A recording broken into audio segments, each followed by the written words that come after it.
Hello and welcome to the Game Day Podcast from talkSPORT with me, Sam Matterface, talkSPORT's chief football correspondent, Alex Crook, and the former West Ham and England forward, Dean Ashton. On the way this week, United we stand. Ten Hag's top boys turn it on in the second half against the Foxes. Arsenal outgun Villa to return to the top as City misfire at Forest. West Ham facing a crucial week with Forest heading to the London Stadium next Saturday in a massive six-pointer. And divine intervention. Liverpool get a helping hand from Pope.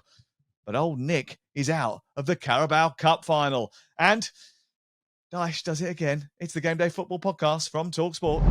It is now Manchester United 3, Leicester City 0. Jadon Sancho with his left foot just to slot the ball into the back of the net. We were really lucky that we in halftime we were 1-0 up.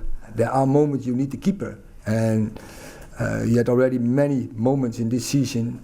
He was so important that he saves points, and that's his job.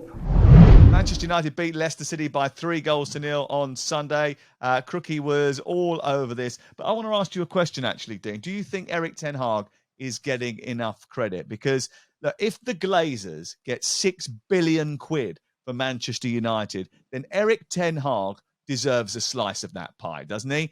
And let me tell you why I think he deserves a slice of that pie. He's rebuilt the fragile confidence from a group that he inherited from Ralf Rangnick at the end of last season, when any groan from the crowd and they'd just go into their shell. He's made Old Trafford not only a fortress where they get results, but also a place to go and watch exciting, entertaining football.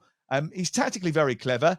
He altered the tactics before they went stale and then readjusts when necessary. He's made Marcus Rashford so prolific. If he can keep performing at this level, he has a chance to be a world-class goal scorer and finally live up to his potential. And he's made an unsellable club, a monolith that needed a huge turnaround, a sellable asset. He deserves commission, doesn't he? Yeah, you're absolutely right. I think you only needed to have watched that game yesterday to realise, I think, his influence on the side and why I think Manchester United are where they are. And that is, he recognised that either he'd made a mistake or the team certainly weren't carrying out the instructions he'd given in that first half, and Leicester were by far the better team. He recognised that. He took off a young kid, which some managers may not have done at half-time. He changed things around slightly. He improved that midfield. He plugged the gaps, and they were brilliant in the second half and fully deserved the comfortable win in the end. And that's, he's got a ruthless edge, there's no doubt about it. But also then, when he's asked about Marcus Rashford after the game, he completely deflects and talks about Bruno and the supply line. And he just, to me, does seem to be going around about things exactly the right way. And also fascinating to see the Manchester United supporters trust at the end of their statement was purely the new ownership have to stick with this Ten Hag revolution, which I think says everything about where the supporters feel the support for the manager lies.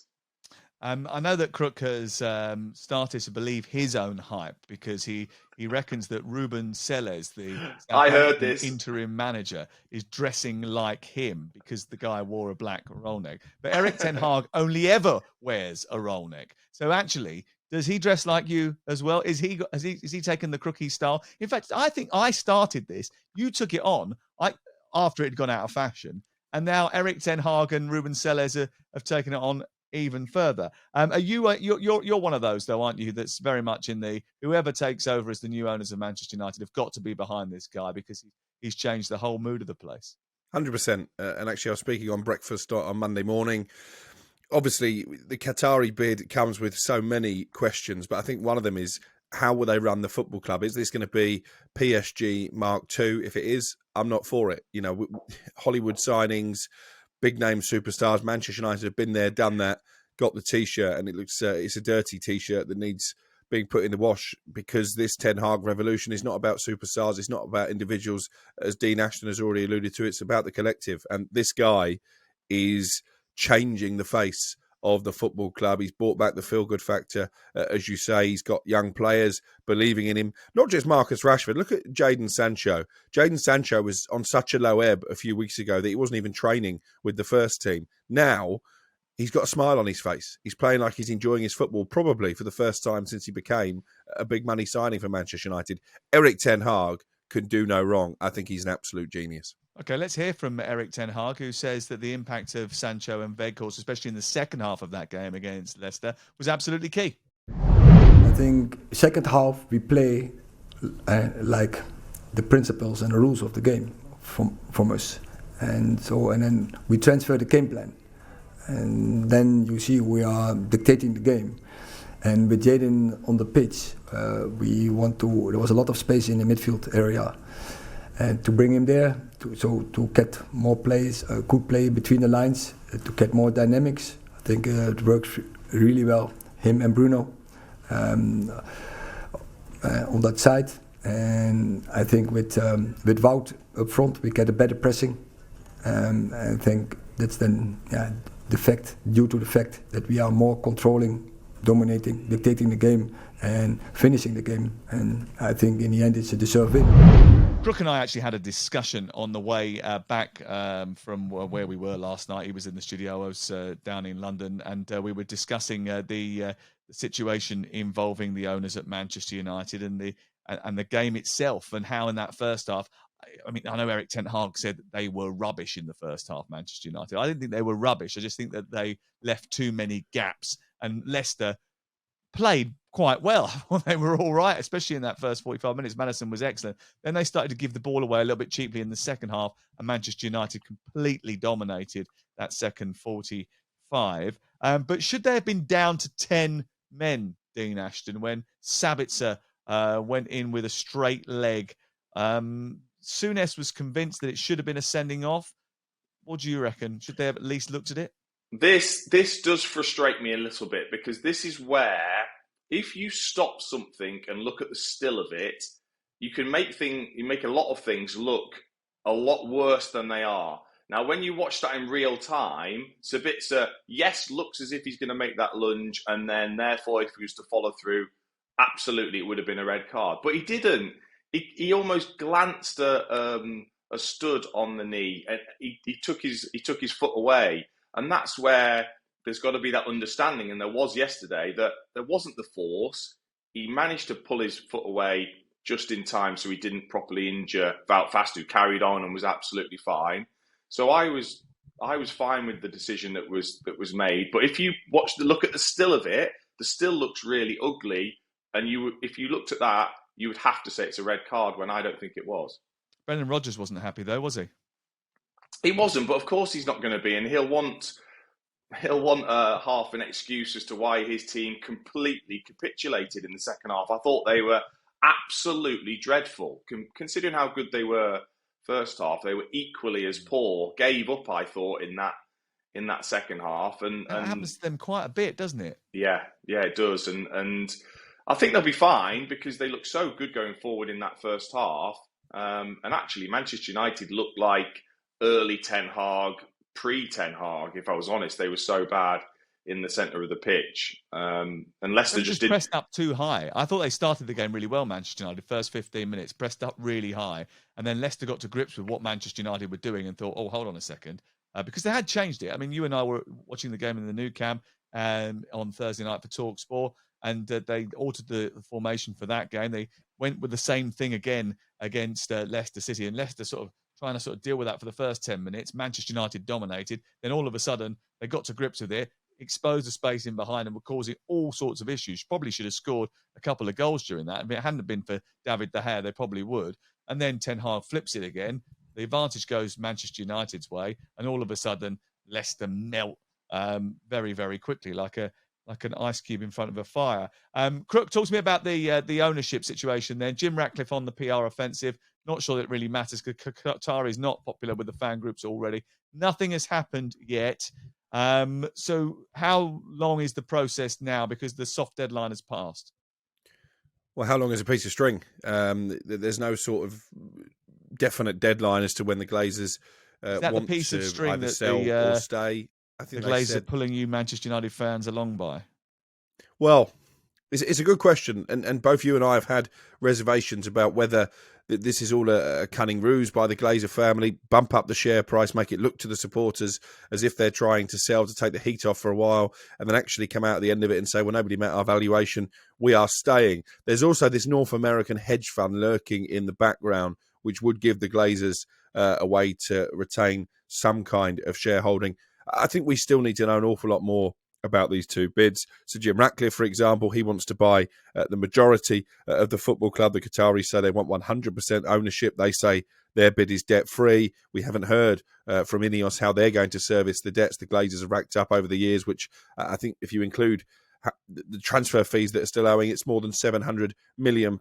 So I think that there needs to be a lot more transparency about both these bids. And then there is the underlying suspicion that the bid from Qatar does have links to Qatar sports investment and therefore might be blocked by UEFA anyway. So I think we're a long way from finding out who the new owners will be at Manchester United. And that's if you even take out of the equation that there could be more bids coming in. I think there's a group in Saudi Arabia who are still preparing to make their sales pitch because it was a soft deadline. So bids can still come in between now and whenever the Glazers decide to make a final decision. I think I heard earlier on that maybe the Saudi Arabia bid may not be happening now because of the conflict with Newcastle United, or what would be perceived a conflict with Newcastle United. And that maybe gives sort of way to the Qatari bid to happen because they wouldn't want to get into a bidding war with them. Dean, I don't know about you, but the most fascinating thing about Sunday's game between Manchester United and Leicester was the fact that for the first time in the Premier League, I'm sure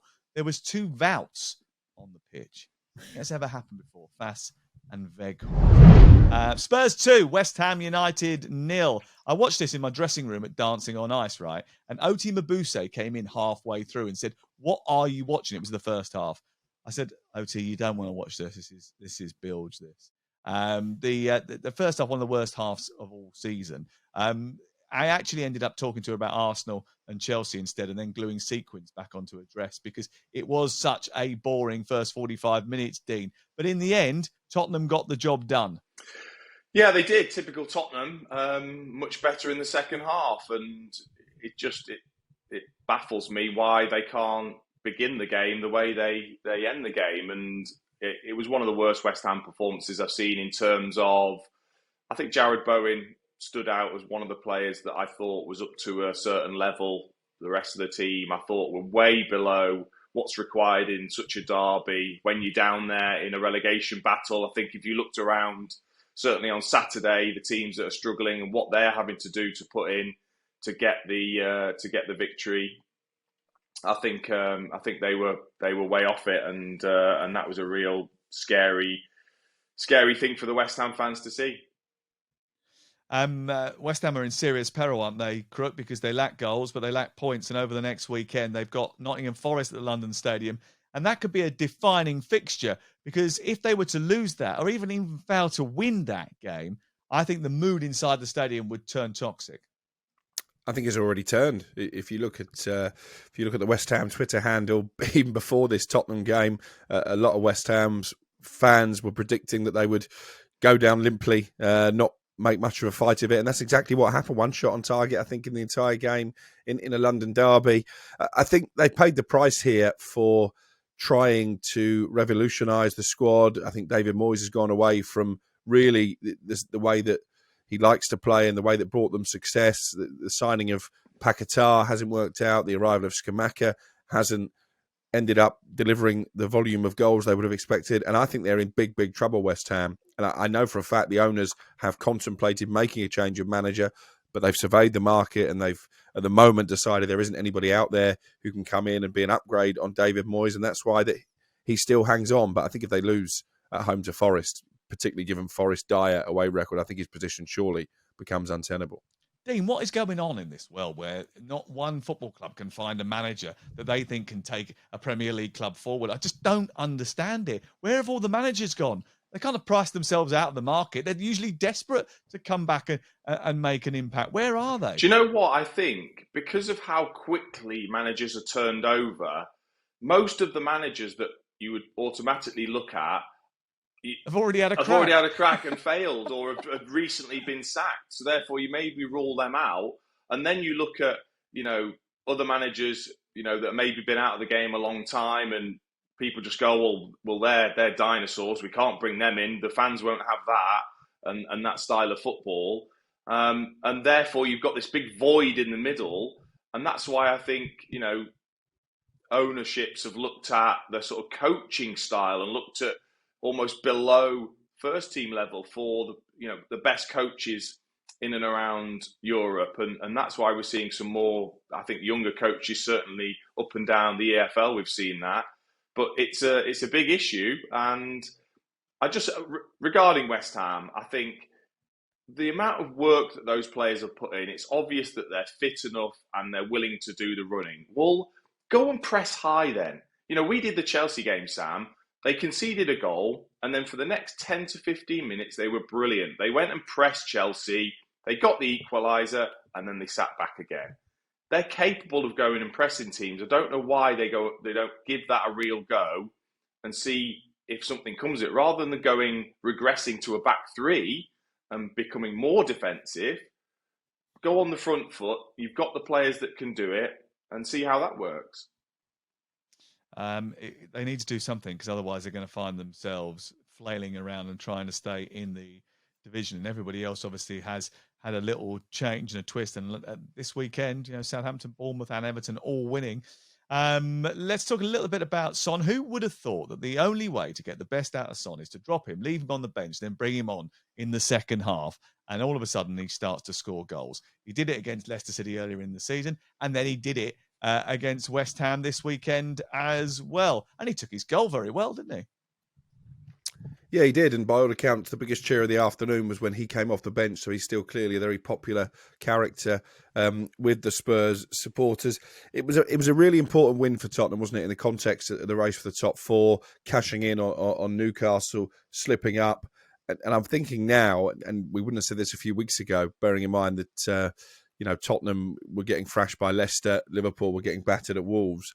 I think that fourth place could come down now to a straight shootout between those two. And if it does, I think Son will have an important role to play. Will that now be a role as an impact sub? Well, that's a question for Antonio Conte and his coaching staff. Okay, let's turn our attention to Saturday now, where advantage swung back in favour of Arsenal in the race for the title.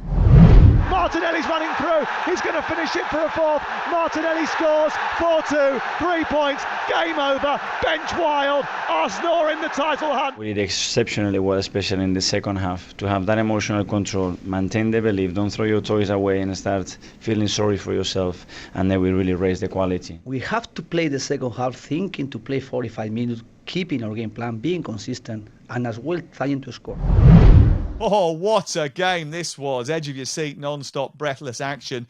And it sends a message that we are going to have a title race. Bukayo Saka has to get used to the attention that he is going to get. And Mikel Arteta reiterated that to me post-match, Dean. But he was incredibly influential. And actually, you've got to give it to Arsenal, because you don't ever expect Jorginho to turn up and thump one in from 20 yards. In fact, you're very unlikely to see Jorginho thump anything in unless it's from 12 yards. And even then, he usually just rolls it in the corner whilst looking the other way. But he was a big part, and they had a big part to play in what was a thrilling Saturday afternoon's football. Oh, it was. It was a brilliant start to the weekend's football. And I heard that you'd asked Arteta about Saka, because it was clear that he was being, earmarked as a player that Aston Villa were looking to stop and frustrate and, put tackles into and test him. And I think he came through that, and Arteta sort of reiterated that he's got to get used to that, and his players have got to get used to that. And I thought they looked fragile early on. They looked as if there was a bit of a hangover still from the recent results, and Aston Villa had seen where the weaknesses were in that Arsenal side, which is over the top of the fullbacks. But then I've got to say, and you're right about Jorginho, I thought him and Ødegaard were absolutely brilliant. I thought they were outstanding in that second half. And what they did is they maybe couldn't match Aston Villa physically, but they outplayed them. They were too good for them. They moved the ball too quickly, the areas that they picked it up in. Ødegaard's just, a magician when it comes to his awareness, his touch, and what the pictures he sees in such tight areas. And I thought they came out of that, and we can talk about the goal at the end, but they could have been out of sight even before that. I thought they were just absolutely brilliant in that second half. Was there a little part of you that thought that it was a little bit funny that Emi Martinez ended up, after time wasting for a lot of the game, scored no goal? He likes to give it, doesn't he? Emi Martinez is quite happy to give it. And when it goes against him, maybe not so happy. And I know that a few of the Aston Villa fans were really upset about the fact that Martinelli, whilst running through the centre, decided to celebrate before he'd even put the ball in the back of the net. I mean, but isn't there part of all of that we actually quite like? You know, we like Emi Martinez because he jumps around like a lunatic in front of a penalty taker, and he is the definition of housery, isn't he? But sometimes we also like it when it goes against him and he's flailing back, running from the halfway line because he's left an open goal at the other end after going up for a corner in the last minute. All of that adds to the story and the thrill of the action, doesn't it? It's called karma. And I had no problem with Martinelli celebrating as he tapped the ball in. Obviously, Gabi Agbonlahor, when he was talking about it on the phone on Saturday night, looked like he was chewing a wasp. But it was the tale of two goalkeepers, wasn't it? In many ways, Martinez and his antics at the end. But that save, the fingertip save from Aaron Ramsdale, if Arsenal win the Premier League this season for the first time in 2 decades, I think we might just look back at that stop as a defining moment in their season. Because had they have not won this game, the pressure would have been well and truly on. We'd be sat here now talking about a 3-horse title race. As it is, I think it is only 2. And I think those 2 points that Arsenal claimed at the end of the game could be absolutely decisive. 3-horse title race. Don't rule it out. If they're 5 points behind any other year, you'd be turning around and saying it's 3 teams in for the top honours. So don't just try and sort of play under the radar games here. We all know that Manchester United are in it as well. But Dino, he's right, isn't he? You know, that save was important, and this game was important. We were there. We felt that tension. It was 98 minutes in the end of absolutely gripping football, and we almost lived through it with Mikel Arteta. In the post-match interview room afterwards, I have never seen him so happy. But I think that happiness came from absolute relief, Dean. Yeah, I agree. I mean, the scenes, because we were there, we could, just pan around the stadium and see exactly what it meant to not just the Arsenal players, the supporters that were directly across from us, but down at the bench, Arteta, the players, even behind us with their analysis team who were getting in a... That all went off a little bit, didn't it? Absolutely did. Obviously, they're very close to the Aston Villa supporters there within one of the stands, and that got a bit fractious. But it shows what it meant. It was almost as if Arsenal willed that goal in at the end. That they were just building the pressure, and eventually Aston Villa just couldn't hold out. And I think it is a pivotal moment. I just wonder, did we get a definition of exactly how annoyed Emery was with Martinez? Was it to do with going up for the corner, or was it to do with his antics that led to the extra time added on? Well, why don't you take a listen? This is Unai Emery speaking to me afterwards, and he was not happy about Emi Martinez going up for the corner. Our game plan is, of course, collectively and on the pitch, they have to take their decision. And he decided the last action to go to the corner offensively, but really I don't like it. But I didn't tell him nothing. And before, only after, because in all my career I never told our goalkeepers to do it, and the statistic or the data is going against the teams. They are going with the goalkeeper more than score early goals. So you've told him not to do it again? I want he can learn for the next matches.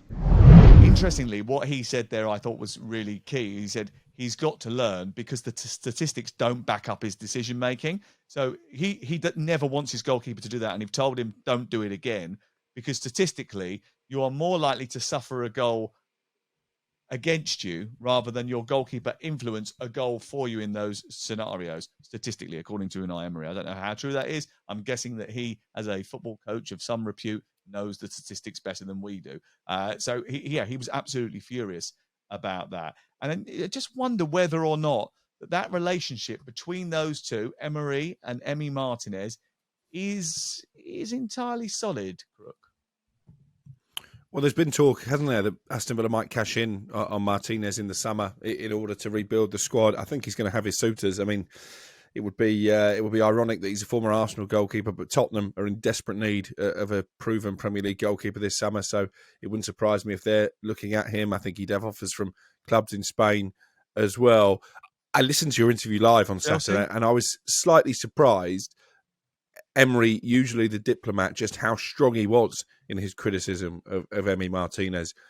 I think he was bordering on maybe going a little bit too far, and that could cause him problems in the future. Interesting. A little tale from the tunnel for you. I know that we've already discussed Crook's sartorial elegance, but I put a video up of this on Saturday afternoon. Mikel Arteta wasn't happy about the number of clothes that I was wearing. He walked into the interview room and I said to him, look, we've just played a trail. We're going to do this live. Can you wait 25 seconds? He said, yeah. He said, are you cold? I went, oh, I was cold. He went, you're wearing a lot of clothes. And Dean, you were sitting next to me. I didn't think I was overdressed, was I? I mean, I had a hat on. I had a pair of gloves. I think it was the fingerless gloves he didn't like, I'm going to be honest with you. He's quite a stylish guy. He was rocking one of those roll necks as well. He was. He had the self-proclaimed crooky look. But no, I think you're right. I think it was those fingerless gloves with one of the bits flapping around, and then that and then that tweed hat that you had on. I think you drew way too much attention to yourself rather than be classic like Crook. It's no surprise that this morning Crookie has got that black roll neck on. Blending into the background, just disappearing. You're just a floating head in the distance. I can't believe that Crook is now being described as a classic dresser, and I'm getting torn apart by Mikel Arteta and Dean Ashton. Outrageous. What goes around comes around. Crikey. Let's move on to Forest against City. And in his pre-match press conference, Mikel Arteta had said that his team were guilty of lacking efficiency in front of goal, and that they had to be a little bit more like Manchester City if they wanted to seal the title. Well, Manchester City were the ones missing chances on Saturday, weren't they? Foden to Haaland in the second half to make it 2-0. What on earth is going on in his mind? Haaland misses that double chance, and Aymeric Laporte somehow puts a header over, which, I mean, surely it's got to be easier to score, Crook.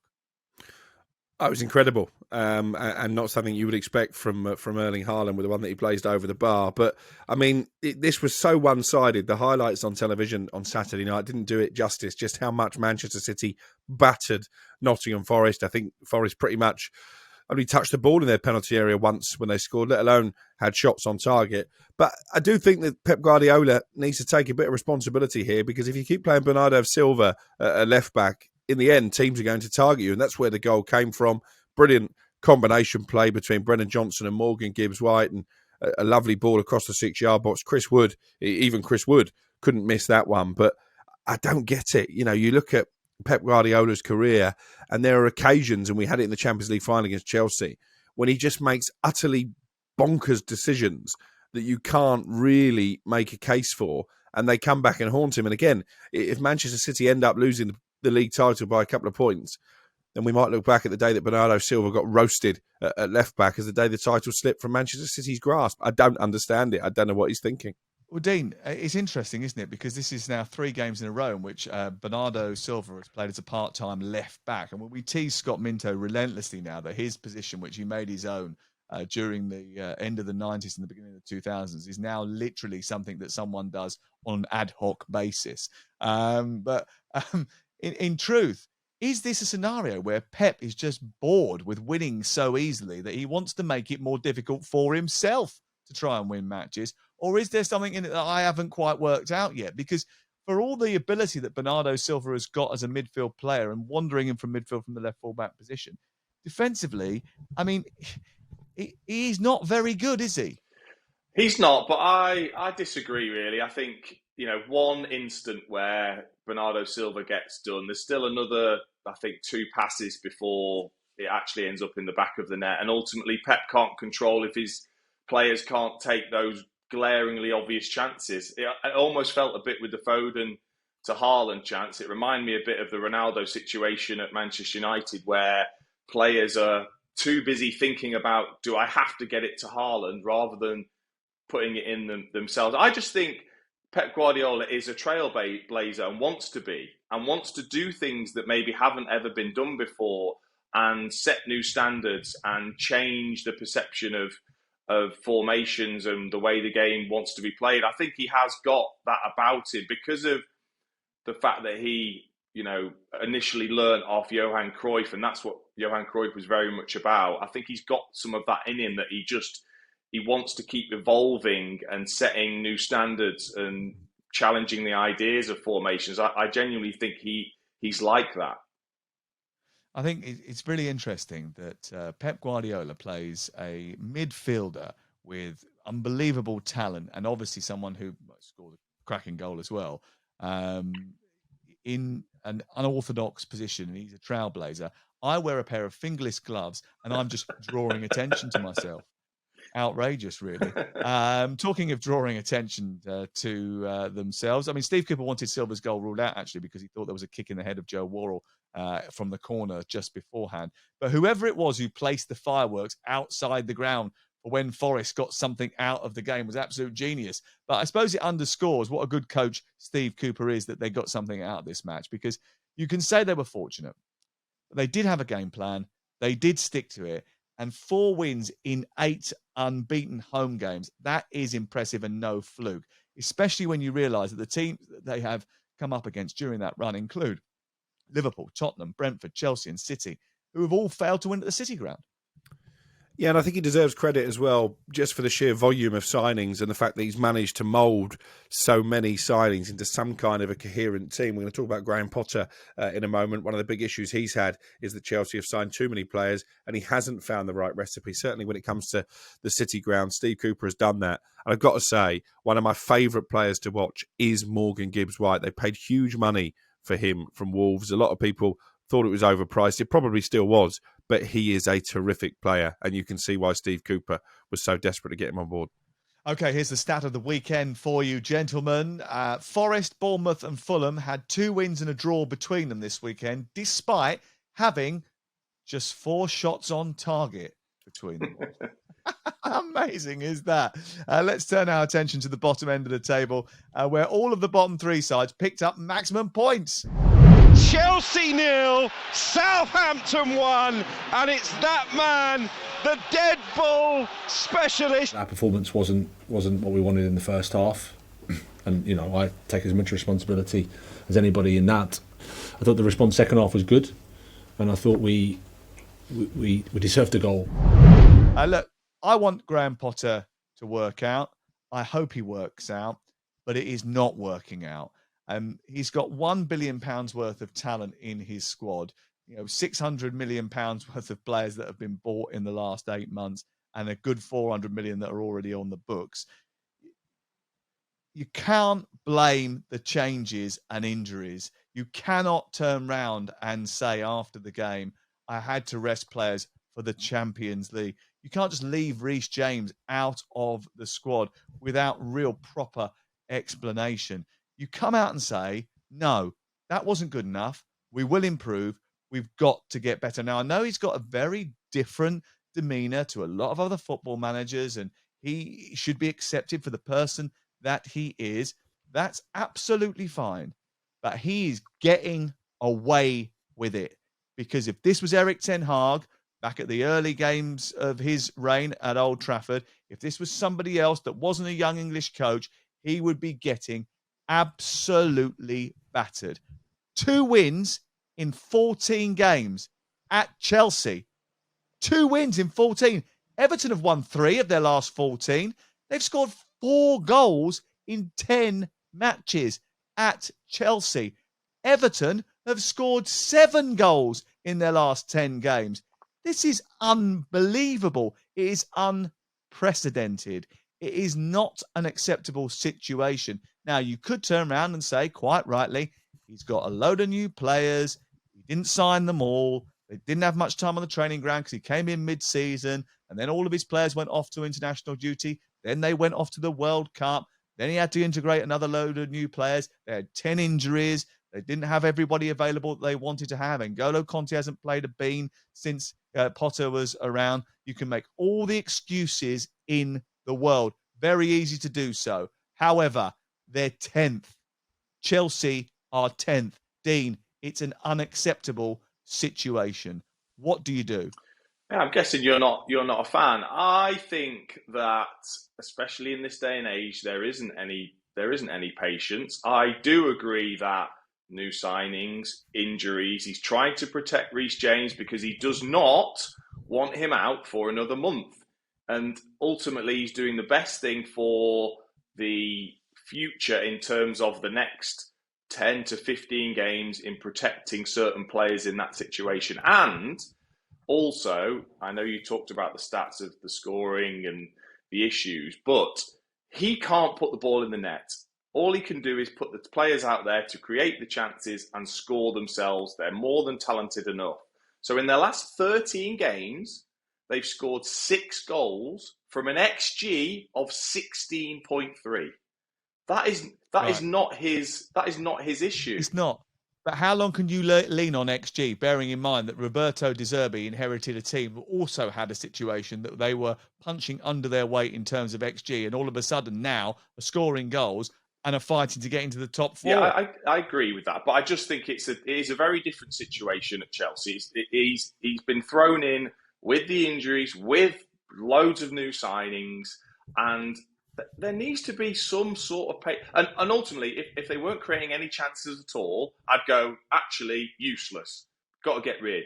But they are. They should have won that game easily against Southampton with those chances that they had in the second half. It's Southampton. They're not playing against Man City. They're playing against Southampton. Southampton haven't won a game since, August or something. They certainly haven't won back-to-back games. I mean, they hardly ever score a goal, Southampton. Yet they've beaten Chelsea twice this season. I think they've only got about 4 points, and all of them have come against Chelsea. It's absolutely ludicrous.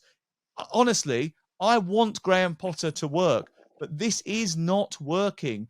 And Dean says he's protecting Reece James for this game or that game, or making sure the 15 games in the future that Chelsea have the full squad available. There's only one game in town now, right? That's it. One game this season that Chelsea have to win, and that is against Dortmund. The rest of the games do not matter. They're 10th. They ain't going to get into the Champions League. They're not going to go down. So there's one game that matters, and it is that Champions League second leg against Dortmund. So you've got 2 choices if you're the Chelsea board. You either let him get on with it, and then you might as well just let him get on with it until, the summer, I suppose, because there's no point in changing it after that. Or you make the change now, and there have been rumblings, and I keep looking at my watch and my phone because every time I get a text message, I'm thinking something's going to happen here. You make the change now, you bring somebody else in, you go back to Pochettino with your cap in hand and say, really sorry, mate, but it's pretty good idea actually for you to come in now and save the ship because the Tottenham past will be forgiven, and say, sort us out. What do they do here? Well, I think it's the body language and the words that Graham Potter uses. I spoke to him after the game in the tunnel, and I was expecting a much more angry, animated Graham Potter because he tells us that he does have passion, he does lose his temper. He was too accepting of a defeat at home to a Southampton side who'd lost 9 of their last 10 Premier League games, a Southampton side who'd only kept 1 clean sheet all season, a Southampton side who'd just done the double over Chelsea for the first time in the Premier League era. He was speaking like he's still the Brighton manager and the defeats are just, part of the job, an occupational hazard. They're not at Chelsea. They're not used to losing every week. They're not used to 2 wins in 14 games. And you mentioned Erik ten Hag. If we go back to the start of his reign, the language that he was using after they lost at home to Brighton and Brentford was very different. If you remember, after that Brentford game, he called the players in on a day off. He made them run around the training ground. He ran with them to prove that he could put himself through it as well. And he was part of the reason that they'd been battered in that game. Graham Potter has given the Chelsea players 2 days off. They didn't train on Sunday. They weren't training on Monday. How can you lose at home to the worst team in the league and your reward is 2 days off? I don't understand it. I also don't understand how he's managed to somehow fall out. I mean, bearing in mind he's supposed to be the nicest guy in the world and he's got this great demeanour. He seems to have fallen out with about 4 or 5 of the senior players, which doesn't bode particularly well either, to be honest with you. But yeah, look, if they don't beat Dortmund, their season is over. And he's got Tottenham on Sunday afternoon. That's a massive fixture for Chelsea, a place where Chelsea usually end up winning. If they go there and they end up getting turned over by Antonio Conte and Christian Stellini, then all hell is going to break loose just a few days before that big game against Dortmund. Okay, let's just a quick word on Southampton. James Ward-Prowse, another great free kick. Only Messi has scored more across Europe in the last decade, one behind Beckham as the all-time Premier League free kick taker. Everyone's talked about him this week, so we won't wax lyrical about it too much because Crookie's been doing that on the boot room. Spoke to him also on that show as well yesterday, and he deserves a lot of credit. And he does loads of practice. He's always done loads of practice, but he's now sort of honed it. I think he only takes 6 free kicks after each training session because he wants to replicate the tension of a football match. He's got to get those right. So well done to him, because that is a triumph for training, preparation, research, study, and application. All things that you couldn't level against Leeds United on Saturday afternoon. Everton won, Leeds 0. The mutiny is well underway at Leeds. No win in 10 league games. A match of really low quality, separated by some poor goalkeeping by Meslier, and Seamus Coleman managing to find the big open space to his left as he seemed to come out into no man's land. No shot on target for Leeds, Dino. They drop into the bottom 3. Worst run of form for 76 years. 2 wins in 20. The lowest number of wins across the whole 4 leagues in English football. Whoa. What are they going to do? Because they've put all their hopes on Michael Skubala. They have, and I think that the board have got to take a huge amount of responsibility for that. I don't think it's going to work. They needed somebody in, I think, that was going to shore things up, because they've looked good in a lot of games. They have. They were poor Saturday, but they've looked good in a lot of games. But they're too fragile, and that is the issue with Leeds United. There's so much good about when you go and watch them, but you always think, they're not going to get over the line. They're fragile. They're going to concede. They're probably going to miss the chances they create. They really remind me of like a youth team, even though they're not youth players and they've got some experience in there. But they really remind me of a youth team that can look really energetic and look really good. But actually, when you come up against men, you just look like you get bullied in terms of intelligence of the game, and in terms of quality, and in terms of actual physicality. And maybe not physicality if you're Tyler Adams and Damari Gray, because I noticed that Damari Gray and Tyler Adams, when they did clash, poor old Damari Gray had to be protected by a steward by the advertising hoardings as a result of that little clash.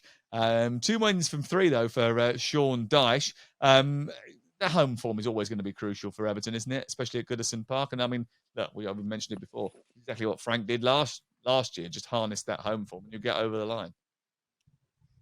Yeah, it worked for them, didn't it, at the end of last season? And I think, in fairness to the Everton fans, what they've managed to do is part their protests against the board to actually create a really positive environment for Sean Dyche and his players on a match day. I think they're still going to be vulnerable away from home. I think it's still going to be attritional because they don't really have someone who's going to score goals on a regular basis. They went with Neil Maupay at the weekend. He missed a good chance early on to put them in front. But I think at home, they might just get enough points to get them over the line. Leeds are a complete car crash for the reasons that Dean has said. To fire Jesse Marsch without having a replacement lined up and ready to hit the ground running is a dereliction of duty. And I think they're going to end up in the Championship, and that will be on the board, not necessarily Jesse Marsch or the players.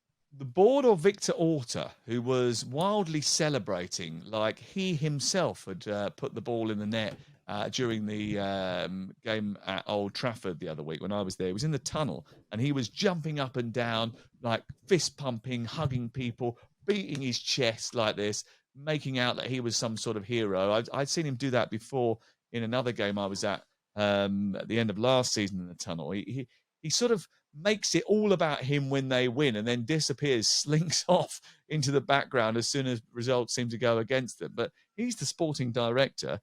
He obviously wants to take credit when things are going right, Dean. He's got to come out and maybe speak to the fans and explain to them what his thinking is here, isn't it? Well, I think, the fans are obviously very disappointed and unhappy, but they would at least respect the ownership if they came out and said, look, we felt like Jesse Marsch wasn't working, and we felt like we needed to remove him from his post. But I'm afraid we just haven't been able to get the targets we were after. We need to get behind Skubala, and the fans have got to support him in trying to get keepers in the division.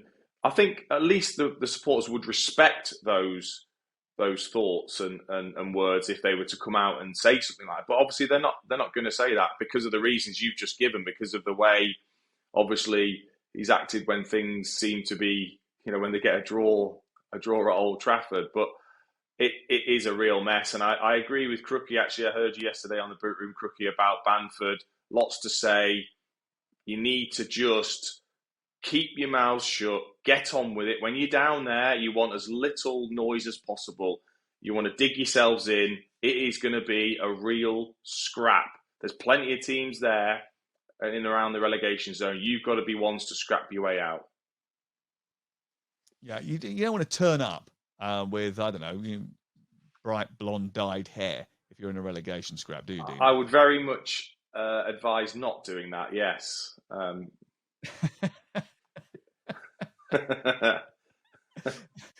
Winston McKennie's done that, hasn't he? He's got he's got very sort of odd, sort of attractive. I hope for his sake he doesn't lose 6-0 at Craven Cottage on the last day.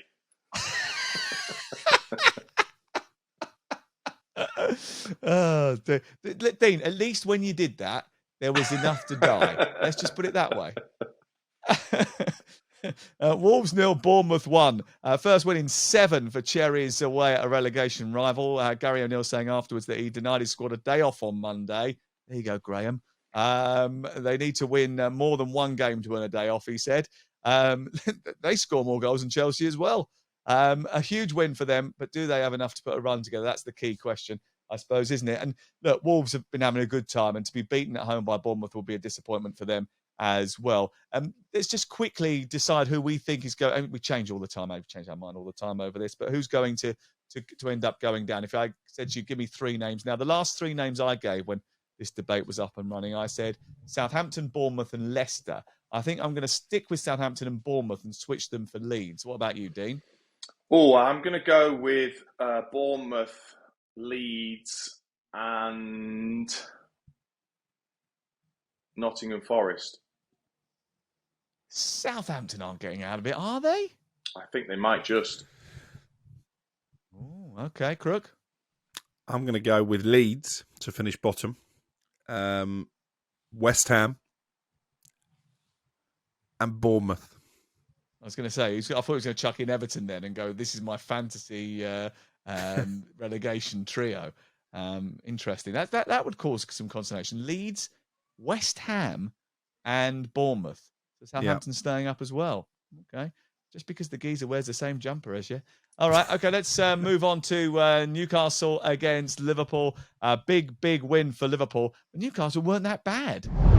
Chelsea 0, Southampton 1, and it's that man, the dead ball specialist. Our performance wasn't what we wanted in the first half, and I take as much responsibility as anybody in that. I thought the response second half was good, and I thought we deserved a goal.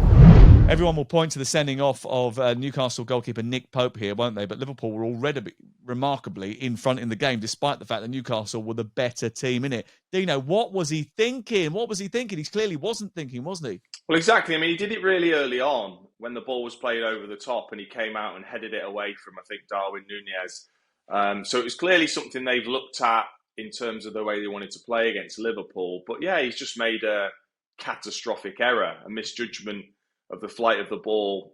I've got no idea why he's not just going with his feet to just clear that away. And ultimately, he's paid the ultimate price of missing a final because of it. And I think they probably would have lost the game anyway. I think Liverpool have certainly improved, and there was too many gaps for Liverpool to exploit, it seemed. And I've been there when you're leading up to a final. It's very, very difficult to keep that concentration, to not think about it, to not protect yourselves. So it surprised me that Nick Pope didn't have almost the awareness to realise what that would mean. it does mean that they're going to have to change their goalkeeper for the Carabao Cup final. Crook, stop it. Just try and behave for a couple of minutes. Because Martin Dubravka, who came off the bench, is cup time because he played for, wait for it, Manchester United in the early rounds of the EFL Cup because he was on loan there. And he was brought back. And the two options that Eddie Howe has got are Mark Gillespie, who he's not a young goalkeeper. He's only 30, I think. And he's just sort of done the rounds, but hasn't hardly played very much football over the last couple of years. In fact, I don't think he's played a game for 2 years or something. And Loris Karius. Now, the last time I had any dealings with Loris was in Kiev in 2018, was it? You made him cry. I didn't make him cry. He dropped a ball in the net in the Champions League final. I think he was crying over that. But I did ask him a question in which, during his response, he did cry.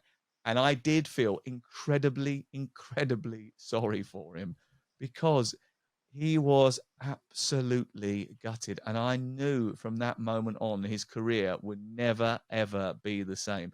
But, Crook, could this be a moment of redemption for the German goalkeeper? Is he going to turn up in the Newcastle colours on Sunday, repel the hottest striker in Europe and win the Carabao Cup for Newcastle and thus bring together this huge circle, this circle of life and this whole feeling of redemption? He's gone from being discarded by Liverpool to come back to haunt Manchester United, Liverpool's arch rivals, in a cup final at Wembley. Is it possible? Well, clearly you and I don't read the same fairy tales because, no, I think the opposite will happen. I think this is a massive opportunity now for Manchester United, not just because of the Nick Pope situation, actually, but he's been crucial to the fact Newcastle have had just about the meanest defence in the Premier League this year. But because of the way that Newcastle's form since the World Cup has nosedived, it's 1 win in 7, I think, going into this final. And I don't think you can turn momentum on and off. The momentum is very much with Manchester United and Marcus Rashford, even more so if they beat Barcelona in a huge game on Thursday night. And I think, actually, if you look at the goalkeeping situation at Newcastle, they were a bit reluctant to let Karl Darlow go out on loan. That only happened very late on the final day of the transfer window. And maybe this is why, because I think if Darlow was still on the books, he would be starting this game and not Loris Karius. But again, we talk about Erik ten Hag and how big a genius he is. He can see into the future. What a move to play Dubravka in those early rounds of the EFL Cup, knowing that they were going to face Newcastle in the final and that Nick Pope would be suspended. I mean, this man, he is a miracle worker. He can see into the future. Yeah, sometimes it's better to be lucky than good. But Dean, it's an odd story, isn't it? It really is. But I didn't want to say it, actually. I said it on the phone to Crook last night, but he was getting so ahead of himself and so excitable. I couldn't say it on the podcast that I thought that actually by the time we reconvene next Monday morning, Manchester United would probably have won a trophy and beaten Barcelona. And all of a sudden, it's going to be very difficult to contain their ambition for the rest of the season. But quick word on Liverpool. Gakpo 2-2. That's good for him. Good for Nunez's confidence. I know that Crookie wrote both those two players off last week as cart horses, but clearly that was never going to be the case. No, I think they're both quality players and will go on to show that for Liverpool. And it just seems, I only thought it was just a confidence thing with Liverpool. I genuinely did. I didn't think it was that. I think they've obviously looked at that issue where teams were targeting Alexander-Arnold, and that seems to have quietened down significantly. But obviously, injuries coming back in terms of the quality and the depth that they're able to call upon, I think has made a big difference, and also gives the players that then know that their place isn't guaranteed that extra little edge to have to perform. I wouldn't really want to now face Liverpool if I was any of the sides in the top 4. I wouldn't want to have to face Liverpool, and they're a genuine threat to that top 4. You would have to say now, looking at their upturn in form. Yeah, I'd still suggest that they've hobbled back into a little bit of form rather than bounded back into some sort of resurgence. And there was still a lot of gaps in that defence, and Newcastle with 10 men at times was still the better team. I thought they created a lot of chances, and Alisson had to make some significant saves in the fixture. And those vulnerabilities that meant that there were gaps in behind and gaps that Newcastle failed to take advantage of. Real Madrid, when they go to Anfield in midweek, certainly will take advantage of them, won't they, Crook? Yeah, exactly. I think Newcastle, as you say, maybe a bit unlucky. They've missed big chances, which probably tells you where they are in terms of confidence in front of goal at the moment. But we've been here before with Liverpool. So many false dawns across the course of the season where their fans have said, "Yeah, we're back." Dean, that's a real Dean. Oh, he's very real, I can tell you. But back-to-back wins with clean sheets, that is a step in the right direction. But as you say, Real Madrid chasing down Barcelona at the top of the Liga, this is going to be a massive step up. And I still think Liverpool are going to have to play a lot better if they're to come through this time. Quick word on Brighton against Fulham. Fulham up to 6, massive win, and without Mitrovic as well. Marco Silva doing a terrific job for them. There was a bit of a spat in the tunnel, actually, after that game. I don't know if you saw that. But one of the Brighton members of staff got sent off. De Zerbi was the manager. Yeah, or was it De Zerbi in the end who got sent off, was it? Yeah. I thought it was one of the analysts that ended up causing the initial issue. De Zerbi, I think, doesn't De Zerbi get the red card because they can't give individual members cards? Possibly. I don't know. Anyway, there was a spat in the tunnel. De Zerbi is now banned from the touchline from the next game as a result of that. And Brentford won, Crystal Palace won, an injury time equaliser from Janel, keeping Brentford's unbeaten record intact. There's 11 unbeaten now. The last defeat was in October. And Natalie Sawyer and I had a conversation about this game yesterday, a Sunday afternoon, when I saw her in a car park outside on M&S. And I said to her, Brentford are going well. And she said, it was an absolutely diabolical football match. So we'll move on from there. Tuesday night, we're with Adrian Durham with Around the Grounds. 6 o'clock start on talkSPORT 2. Matt Holland, Danny Mills and Mickey Gray goes on to talkSPORT from 7 o'clock. We've got Championship action, EFL action, and all the goals that go in from Liverpool against Real Madrid. Wednesday night, live commentary of Leipzig against Manchester City. Thursday night, I will be at Old Trafford for Manchester United against Barcelona. We can't wait. And then next weekend, we've got loads of games for you, including Saturday night, Liverpool away at Crystal Palace, and Sunday, Carabao Cup final.